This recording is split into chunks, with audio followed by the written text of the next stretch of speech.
Hello, and welcome to this edition of the Angels and Destiny show. Why is this show called this, you may ask? So I'll tell you. The accept meaning of angel is messenger, and the accept meaning of destiny is to make firm establish. So my guests and I bring you messages to establish what you need to know in the present. And of course, I like working with angels and the calmness they bring. Now, in a moment, I will introduce you to my wonderful returning guest, Carole Ritchie. But before that, I'd like to say thank you so much for watching the show live at a later date, as it means a lot to both of us to connect with like-minded people. Now, if you've never met me before, then my name is Rae, and I'm the founder of Radiant Angel Energy. And I'm a guide who helps you remember your divine presence so that you can heal your past, find your purpose, create your future to expand your consciousness, understand your spiritual path, get clarity on your next steps, and take charge of your destinies to fulfill your purpose in this lifetime. Now, each episode of this show covers various themes of your journey, a mini guided meditation and/or angel oracle card reading with the wisdom of my wonderful guests, like today's guest, Carole Ritchie, about embracing a new spiritual calling.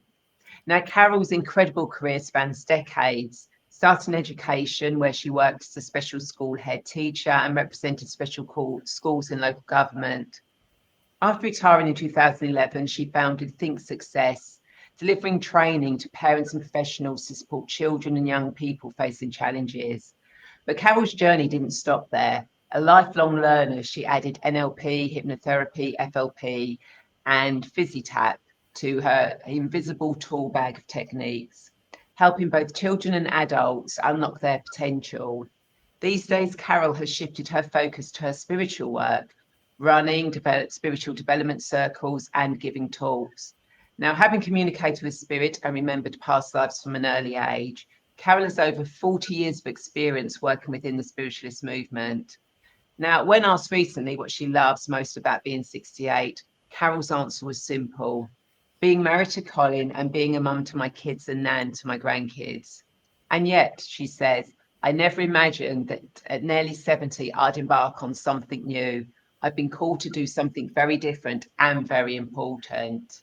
So, without further delay, hello, Carole, and welcome to the Angel and Destiny show. How are you today? I'm absolutely great, thank you. And thank you for having me back. It's a real pleasure to be here.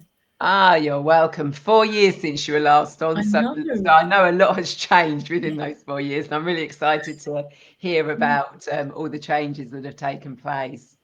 So before we get into this fascinating conversation, I want to remind you that not only can you share this video, but you can also ask questions, leave comments and thoughts, as both Carole and I want to be part of this conversation. So please don't be shy.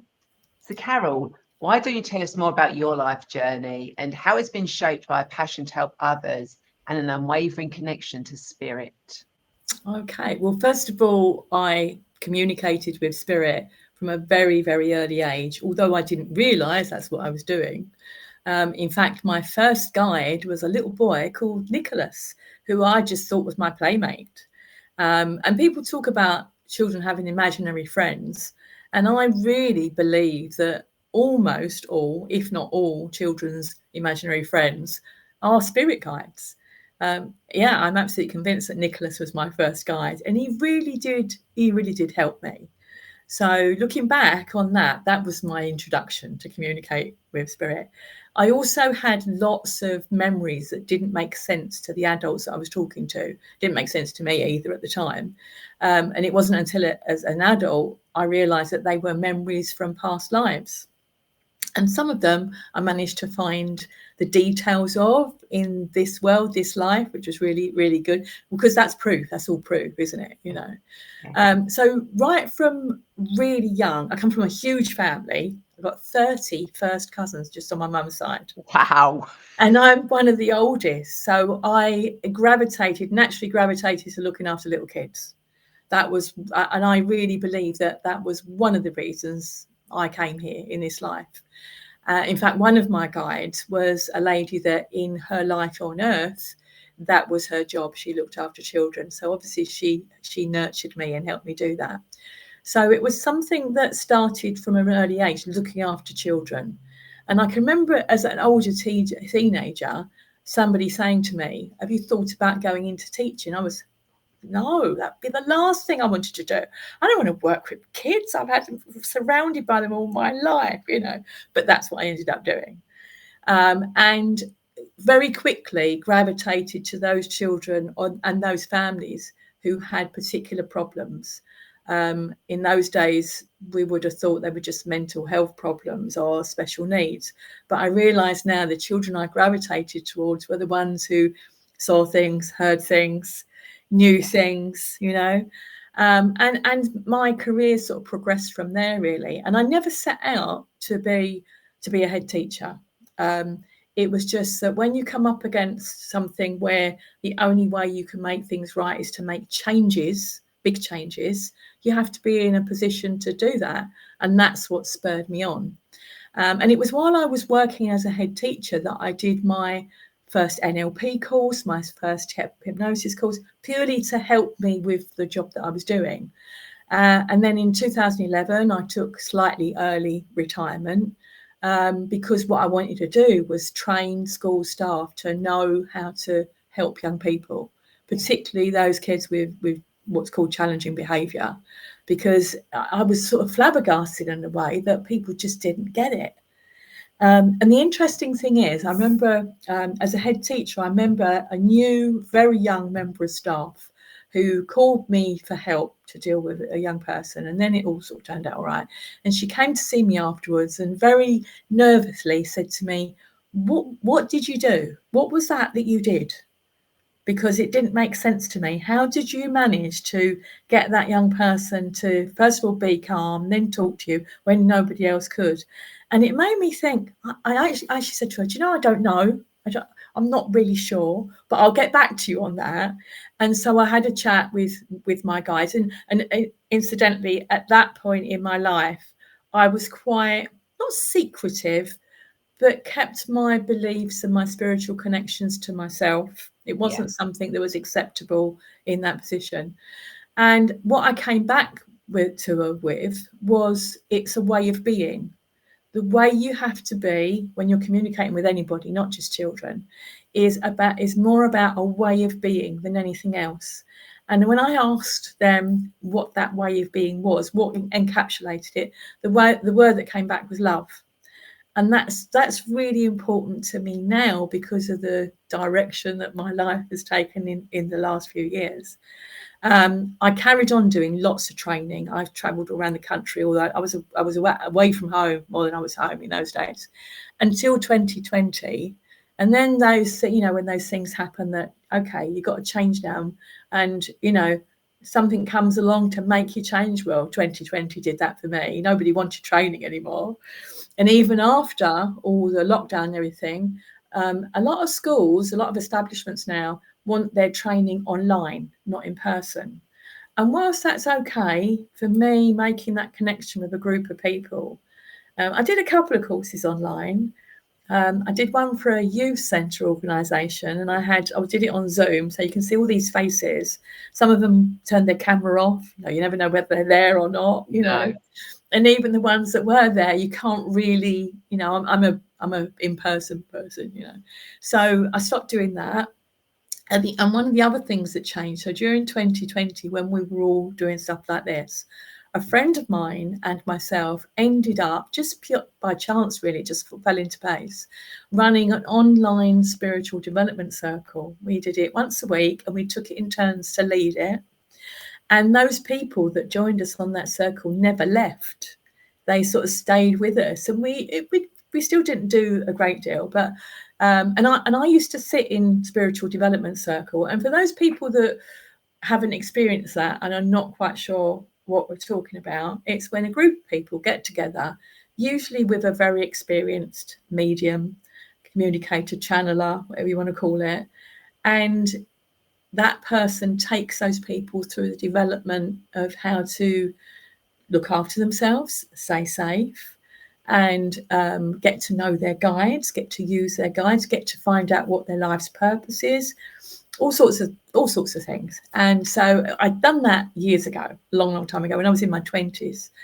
And this led to like another phase of that. So I found a local circle, joined the circle with a medium that I knew and liked. And then everything started to change. And first of all, I started getting lots and lots of messages. I didn't put put all the things together at first. I can remember every time I went, I'd sort of come out the meditation, and when we fed back, I'd say things like, "Oh, they've given me an orb. It's really nice. It was a beautiful orb." And then I'd be, "Oh, they put a flame in my hand," and I was coming out all this stuff. And after a while, the lady that ran the circle then, she said to me, "Do you think it's about time you started putting all this together?" And I was like, "Oh, okay." And sat with it and asked questions and looked some stuff up as well. Went to a few other people and realized that the entity that was showing me all these signs, trying to get me to notice them, if that makes sense, was Archangel Uriel. And these things that I was being given every week were all symbols that go along with Archangel Uriel. And as soon as I acknowledged that Archangel Uriel was there, the conversation just exploded then. And I started to see Archangel Uriel in person. First time was absolutely astonishing because it was more physical than anything. It's a bit like quite often when you see your guides, they come through physically like bam, and then it's all telepathically. And when I asked, and it was very obvious to me that there was something that the angelic realm needed me to do, wanted me to do. And when I asked what it was, the answer was, get out there and tell people about the way of being and spread the word. And what they've said to me is that there are hundreds of thousands, if not millions of us now at this point in Earth's stage, if you like, stage of history, giving other people this message. We're all getting that message out there. And one person, I can remember hearing, this was I was watching somebody on YouTube, and they said this, and I thought, that's it. That's what explained, that's how to describe it. A drop in the ocean becomes the ocean. Yes. And for me, that was really important, because what I might have thought, oh, well, what good can I do? Just talking to a few people here, a few people there. But actually, if there's enough of us, all those drops in the ocean become a bigger ocean. And it's because the Earth at this point in the Earth stage of time, as we know it, needs it. We need those people to understand what it's all about. We need those people to understand that. And again, this isn't mine. I heard someone else say this, that, the idea that there is only love or the absence of love. And in the absence of love, that's where you can get fear and anger and hatred and division. You don't get that in the presence of love. No. So what I used to call the way of being, and I've actually sort of, when I wrote it down, I realized it looked like it spells wobble. So it's the way of being is being love. And it is about just being it. And this is what I've been tasked to disseminate. And the angelic realm have even said to me, if you're speaking to 50 people and only 2 people leave the room getting it, that's fine. They will go on and tell 2 other people, yeah. And I recently, I've recently been given another new guide, and this was a real shock. So I was laying in bed one evening, so gone to bed. My husband usually goes to sleep like that, and then I lay there and I do my prayers, I meditate, I say thank you for everything, and I quite often get quite a lot there. I very often end up getting up in the night. If I wake up in the night and I know that I've got to get up and meditate, so when I look at the clock, even if I've been awake a little while or something, look at the clock, it's inevitably 3:33. Yeah. Or 2:55. It's like the same numbers come out, and we know that acknowledgement. This particular night, I decided not to get up. I just turned on my side, and I was sort of looking into the dark of the room, but there's always some light, isn't there? And questioning. So I don't know how I'm going to do this. How will I know what to say if I'm going to do these talks? How will I know? Will it just come to me? I'm sort of asking all these questions. And there, right in front of me, was what I can only describe as an extraterrestrial entity. I'm going to say she, because she feels like she. Yeah. And and very typical of how I would imagine. And the reason I'm saying extraterrestrial is because that's what she looks like. Yeah. She's small, pure white. She looks like if you touched her, she'd be made of marshmallow, you know, that sort of look. But her eyes are like, if I said diamonds, that wouldn't be bright enough. Wow. The light that comes from the islands, and I laid there, didn't move, just sort of looked into the darkness until my eyes focused it, and I can remember going, "Hello." You do? Yeah, and I didn't know what else to say, and then telepathically came, "Hello," and it was like, "Oh wow," you know. And then from then on, I didn't see her anymore physically, just like with Archangel Uriel, but I see her when I meditate. I talk to her all the time. So after a few times of conversations, and so the original conversations went along the lines of, I don't know whether you actually have a gender, but you feel like you're feminine to me. So is it all right if I call you she? And immediately felt a giggle. It's like she's full of joy. Yeah. So, and then I said, have you got a name? And the answer was no, we don't use names. So I said, well, can I give you a name? Yes, that's okay. And then I said, can I call you Joy? Because that's what you feel like. And she giggled again. That was a feeling I got, giggle. So now her name's Joy. Oh, wonderful. And then my next question a little while later was, why are you here? Why are you here with me? What are you for? And she told me she's my PA.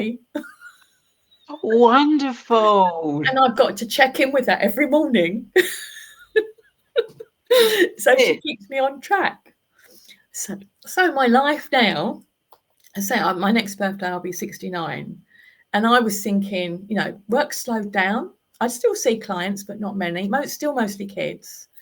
My husband and I have just had an amazing holiday, and we're building a holiday home abroad. So, I was expecting slow down a bit more leisure time, go on holiday a bit more. No chance.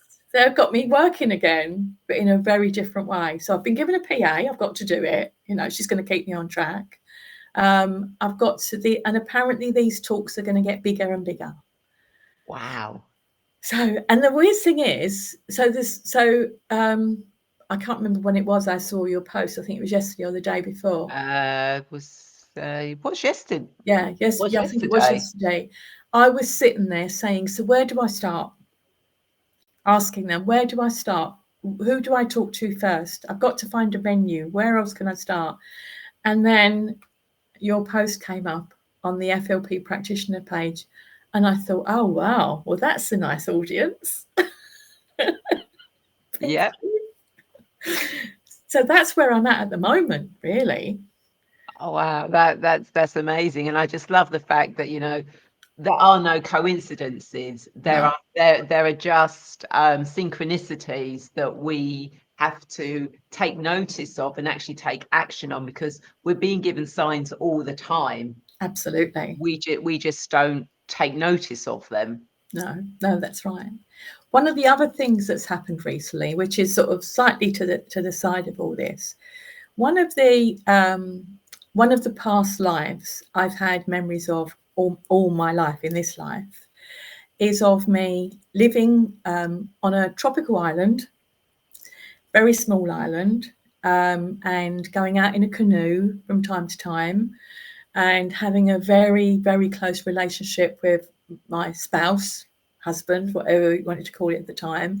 And I have memories of us painting each other with stuff and it going white, and lots of memories of places and things like that. And then I realized when I was a bit older that this person that I'd shared this life with is now one of my guides. And has been with me all through this life and most other lives too.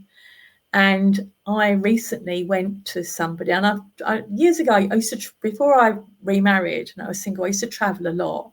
I realized very early on as a head teacher, if I was in this country, I was at work. Yeah. No such thing as school holidays, So, and I love travel. I love meeting new people. I really do. And my husband inherited a sort of partial ownership of somewhere abroad recently, a couple of years ago. And he's been there a couple of times, but I'd never been there before. So beginning of November, we went to the island. And when I got there, I realised that was the island. Wow. That was the island where I lived in this past life. And there were so many things that I saw there and places that I saw that was just like that wow factor of, oh, this is it, this is the place. It's magical. So as well as all the other stuff that's happening, I've had some real epiphanies in the last year, real big stuff that's happened. So you're never too old.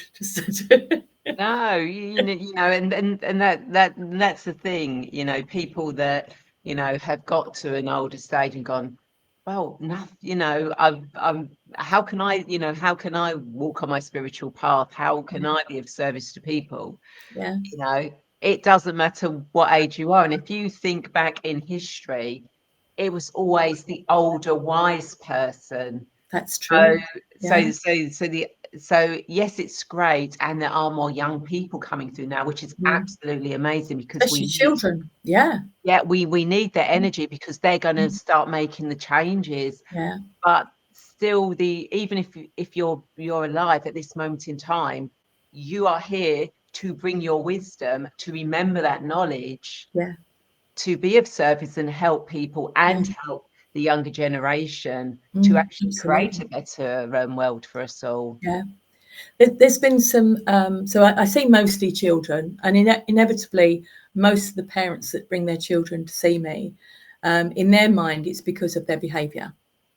In fact, I had a little boy in here yesterday, 7 years old, who said to me, "Can you stop people being naughty? Because I'm really naughty." And I was like, "Oh, bless." So I realised a few years ago that a lot of the children that were coming to me were very, very connected, very open to spirit, very psychic, all, you know, everything that goes along with it. And especially those children that are diagnosed with autism or ADHD or both. And I'd always sort of thought this anyway, but it's becoming more and more obvious. And somebody brought their little boy to see me, must have been about a year ago. I think he was 6 or 7 at the time. And I had a bit, and she came along with his older brother as well. And I had a bit of a chat with him. I did some TFT, some tapping and things like that. And then he sat on the floor in my office with his brother playing while I chatted to his mum. So, and you know, we know that even if children look like they're not listening, they are, you know. Yeah. And so he's sitting there, we're chatting. And she said, it's half term next week. Can I bring him to see you next week while he's off school?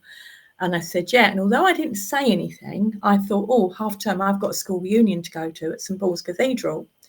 He then stopped, looked up at me and said, I've never been to St Paul's Cathedral. I bet it's lovely. Wow. So you can imagine my jaw dropped. I was like, oh, okay, you know.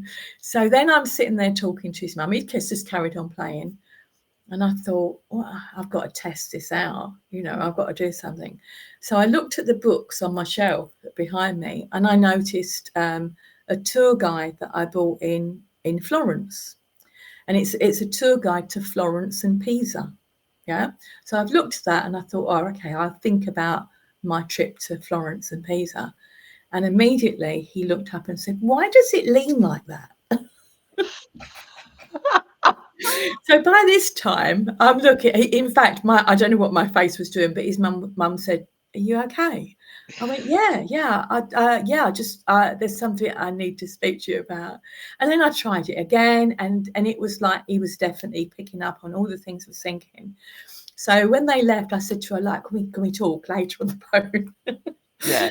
And ended up visiting them at their house, and they told me loads of things that, I mean, it was so lovely that they were so open about it, so accepting of it. In fact, his dad now comes to one of my circles because he wants to learn more. But wow. This is the sort of children that I'm seeing now. You know, the children. I've got another young man that I see on a regular basis who's diagnosed with autism. He's so connected, it's unbelievable. If there's a big felling of rainforest somewhere in the world, he feels it. Oh, wow. If he can feel it, and he feels the feelings of plants. Um, he walked around my garden with me one day and showed me everything in the garden that I could eat. And on paper, he's got learning disabilities because he's not met all of the criteria for reaching this in English and that in maths. He doesn't want to. He can't see the point in it. But these are the children that are coming through. So what you're saying is absolutely right. The message is got to get out there. But at the same time that people like us are getting the message out there about spirit, about the world, about what needs to happen and about what's going to happen, we've got the younger generation coming through already know it. Yeah. They're there, aren't they? Exactly, and we're just opening the space for them so that people don't start labeling them, and Yeah, and we don't go back to, if you think, if you go back in time, a lot of people, especially women that were put in mental institutions, yeah. it's because they had psychic abilities and Mm. nobody understood it at the time. That's right. Yeah. Well, I don't know if you remember. I know I've said this to you before, but as a small child, I can remember over and over again my father saying to my mother. I can remember the look they used to give each other, and my dad would say, "She's doing it again," and I would hear him say, "She's going to end up just like my cousin Sylvie." And so, as a child, I can remember thinking, "I wonder who cousin Sylvie is." When I was about 14, I met cousin Sylvie. And the reason I'd never met her before was because she'd just been released from a mental institution. So that's what my dad thought about me. At the same time, they weren't horrible about it. They never outwardly said to me, you're mad or anything. But it was just that nugget of my dad saying that made me realise that he actually thought that I was, losing it, or I'd lost it, or But Yeah, yeah, but that was the time, and that was what society yeah, suggested, yeah, which again is why, the older you are now, what was normal back then is yeah, no longer normal, because, or not normal, but it's no longer what society thinks, or thinks we should say or do, because we're older now, we understand that, so we don't fall into that yeah. mindset anymore. That's right. And I think one of the big changes is that we're losing the fear. Yeah, The fear is probably the worst thing for us being able to rise to what we need to be. Even, I mean, when I think back to when I was in my 20s and I first started going to Spiritualist Church, went to Development Circle, there was a lot of fear being bandied around. There was a lot of scaremongering about what was out there spiritually, and the amount of contradictions between people. The first one was when somebody said to me, "You're a natural healer. You should learn to do it," because I was doing healing anyway. So I went along and did a course at the Spiritualist Church to become an Essex healer.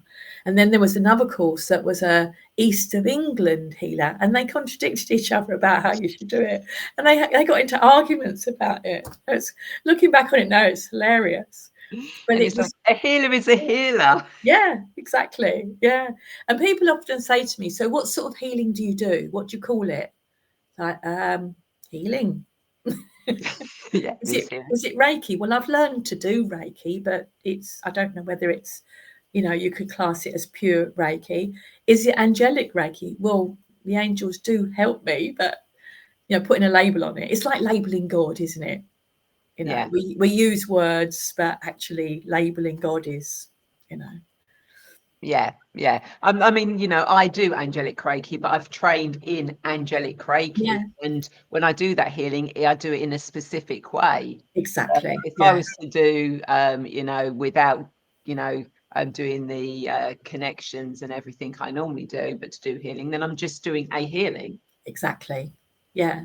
That's it. It's like all the labels. They're important when you need to explain something, and they're important when you're learning to do something.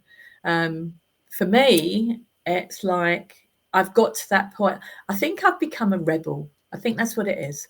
I think the older I've got, the more I've decided I'm not going to conform to any patterns or anything. I've got my own thing that I do, and that's it. And strangely enough, I've always been quite a placid person. I still am quite placid, but I've never been one to really speak up for myself very much. As a child, I would never. Apparently, I was never ever naughty, never. Wow. And I don't remember ever feeling intimidated or scared or anything like that. I do remember standing back a lot and watching. When I first started school, I can remember arriving at school and just really observing everything that was going on, and then thinking, okay, that's what I've got to do, and just doing it. Even when it came to games and things like that. And my grandfather taught me to read and write before I went to school. And my first day at school, the teacher explained when we went in, there's all the coat pegs and all the names are hanging on the coat pegs. And the first thing you do every morning is find your name, because obviously I might not have been able to read it. Find your name, take your name and hang your coat up, and then go and sit down and practice writing your name, copying the name tag. So I pretended I couldn't write it. I just went along with what everybody else was doing. And that's what I did, really. Yeah. So I've always been very, very placid, and everybody says, I'm very easygoing. But over the last couple of years, I've started speaking out more. And I think it might have been in preparation for all this talking I've got to do. Even to the point where I've told people, when a couple of people that over the years I've sort of witnessed be quite not very nice to other people, quite disrespectful and rude, and and I've just watched and stood back and thought, oh well, never mind, just send them love, etc. But one person in particular, I decided one day I need to tell her what she's doing, and nobody else would. Nobody else had the courage to do that. And I'm speaking out more. So this is a big change in me personally, and I don't know whether that's just because I'm getting old or because I've got to talk. I don't know. Yeah, public speaking's never been an issue for me. That's another thing. I never quite knew where I got that from or what it was for, other than my job in education and training. But I can remember first NLP course I did. Most people who wanted to get rid of a phobia, it was about public speaking, and they were saying how that's the biggest fear and all the rest of it. And I was thinking, I don't think I'd ever be scared of that. Obviously, I was sent here with certain things already in my DNA. Yeah, exactly. I know that one about the public speaking. No, I'm quite happy just to get out there and share it. And I think it is as you get older as well, when you lose that fear of what people will think of you, how they'll judge you, that you actually do open up. So again, it doesn't matter if you're older when you start, finding your purpose or whatever it is you're supposed to be doing in this life, because you've got the experience and you don't have the fear anymore of expressing yourself. Yeah, absolutely. Yeah. And that word, I mean, I think that in a way that the word fear is just as important as the word love, because it's fear that makes people causes division. It's fear that makes people hate each other. It's like it's the darkness that we need to get rid of. And again, I really believe that you don't get that in the presence of pure love. That comes across, it comes out when you've got the absence of love. And I really think that that's the last thing that's holding us back, for this world to change into what it's got to change into, the thing it's got to be. That's the thing that we've got to let go of, and it's the thing that we are from outside influences, whether you want to call it the darkness or politics or the media, and I think it's all part of the same thing. Yeah. It's that perpetuates the fear. It's even that dictates what content there is in movies and programs, and and there always has to be a bit of fear into it. It's like films are not good films unless they've got a car chase or a shooting or something, and this all adds to the fear of, especially with young people, with them growing up. It's that that's got to go. Yeah, absolutely. And yeah, I mean, we could go on to completely, we could definitely go down a rabbit hole when you talk about children's Absolutely. programs and that now, Absolutely.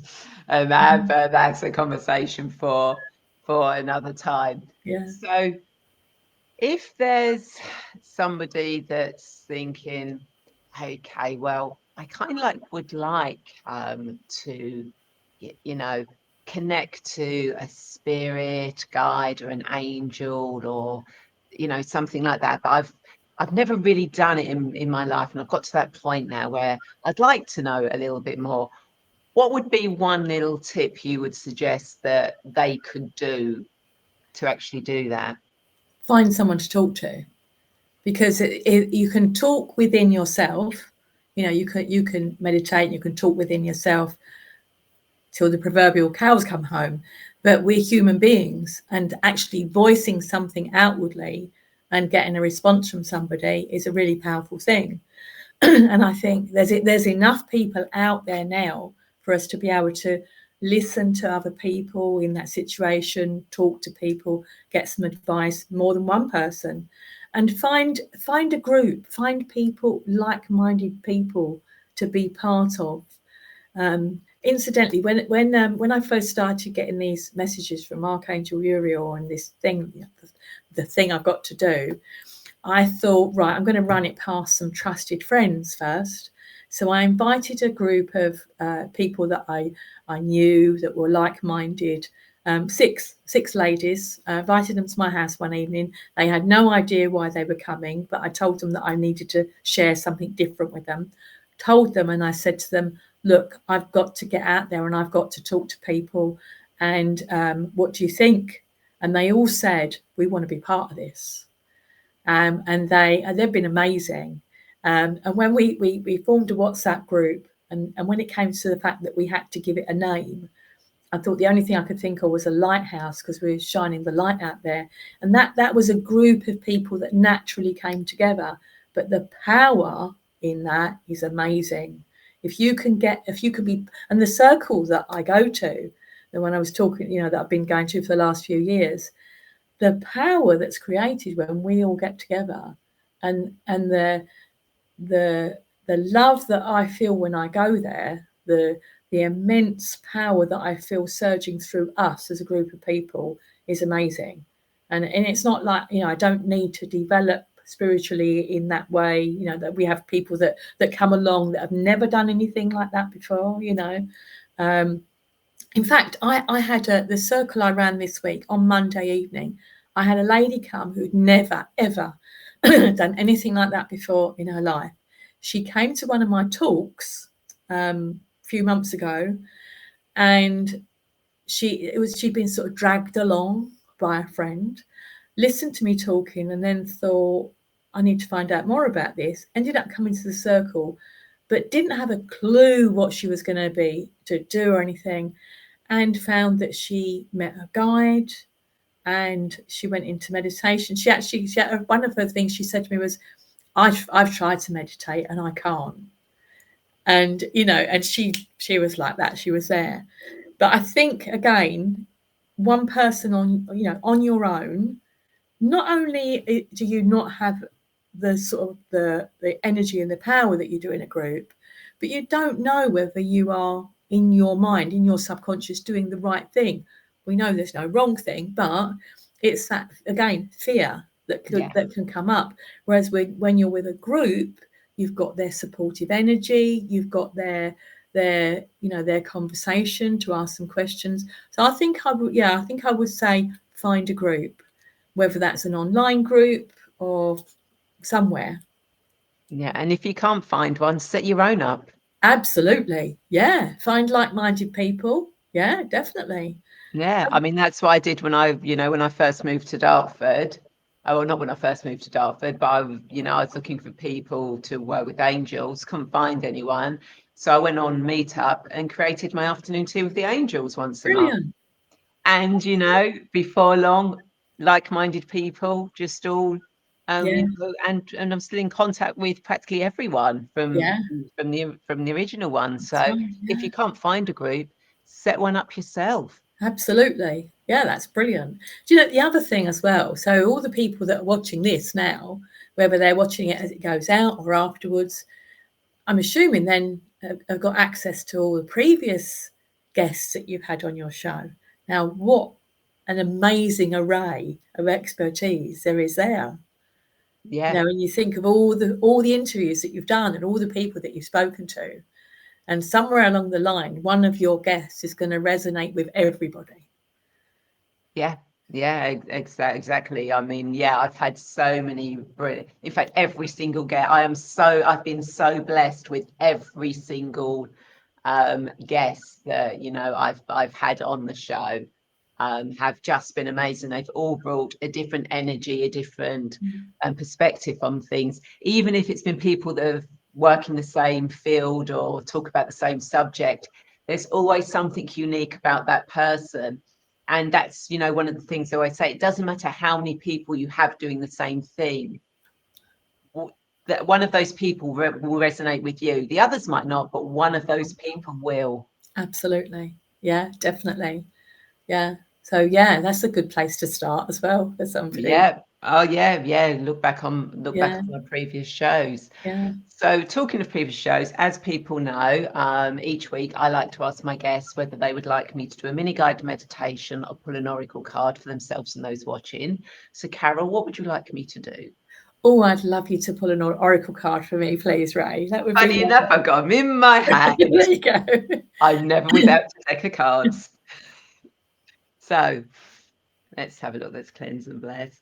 And of course, when I do the cards for what we need to know for our highest good at this moment in time. Because even though I work with past life regression, when I take people into the past, it's to learn and understand and heal from that past so it doesn't affect you in the present. And when I take people into the future, it's so you can see, understand, and know what steps you need to take, what the future is, so you don't have any issues or worries in the present. You know where you're going. So, what does Carole and everyone who's watching this need to know for their highest good at this moment in time? Does Carole and everyone who's watching this good their highest good at this moment in time? Or was they making you work today? Beautiful. Oh, and I love one of the words in here. You're gonna love this. Grace and gratitude. Through gratitude, joy expands. Thank you, Joy. I mean, how amazing and brilliant is that? So for Karen, everyone watching, what they're saying and what Joy's message is. So see, and again, that's another way, for when messages come through, they can come through tools like cards. Yeah. So it doesn't necessarily have to mean you get that information in your head. It Mm, could be through what's on cards, but it is, if you have the grace and gratitude in the world, you know, of being here, of what you're doing, of enjoying life as it is, mm, that joy expands and your heart expands and that love comes in. So for you, this is really confirmation, Carole, that you are on the right path doing what you're supposed to be doing. You can't get any better confirmation yeah. in that.